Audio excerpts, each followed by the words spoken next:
Good morning, everybody. Thanks so much for joining us. I'm Maria Bartiromo, and it is Monday, October 15th. Your top stories right now, 7 a.m. on the East Coast. Breaking news, Bank of America with better than expected third quarter earnings. The stock has come all the way back from lows earlier. It is now flat. Markets, however, broader markets still under pressure. Futures indicating a loss at the start of trading this morning with the Dow Jones Industrial Average expected to be down about 100 points at the start of trading, down 1/3%. S&P 500 down 0.5%, and the Nasdaq down almost 1%, 57 points lower. This after the market finished on a strong note on Friday. Take a look at Friday's close. For the week, the major indices all finished down about 4% apiece, but that was off of the lows because Friday's activity was very strong. Dow Industrial's up almost 300 points at the close on Friday, better than 1%. S&P was up 1.5%, and the Nasdaq up 2.25% on Friday, as you just saw there moments ago. European indices are trading mixed this morning. FT100's down 8, CAC Cons is down 15, and the DAX index is up 25. In Asia, overnight declines across the board. Worst performer there was Japan. Nikkei average down almost 2%. Tensions are rising this morning over Saudi Arabia and the missing journalists.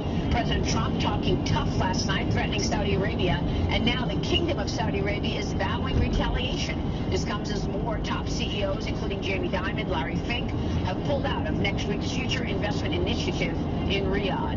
A royal bundle of joy to report. Prince Harry and the Duchess of Sussex, Meghan Markle, expecting their first child. All those stories coming up this Monday morning. And joining me to break it all down on Fox Business Network's Dagan McDowell, former NFL star and the Brewer Group CEO Jack Brewer, and the president of Maslansky & Partners, Lee Carter. Great to see you this morning. Nice to be here. Welcome. Yeah, happy Monday. And to you. There's a headline in the Wall Street Journal today saying the housing market positioned for a gentler slowdown than in 2007. Oh, well, that's good news. Not going to trigger a global financial crisis. It's not going to be like I'm glad you're going to be more gentle than 2007.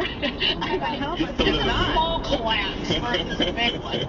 I think adding, if you throw in worries. So we have higher interest rates, stretched valuations, tensions with China, the trade fight there. That's creating concerns about the global supply chains getting disrupted, particularly in technology, and then also our debt. But then you throw in Saudi Arabia, oil prices, and the threat of less production flowing into the United States. We're in a good position this year. Not We're a going light, to be not a potentially speck the of number one reflective producer mirror, of oil. dark clothing. More than Saudi Arabia, more than Russia.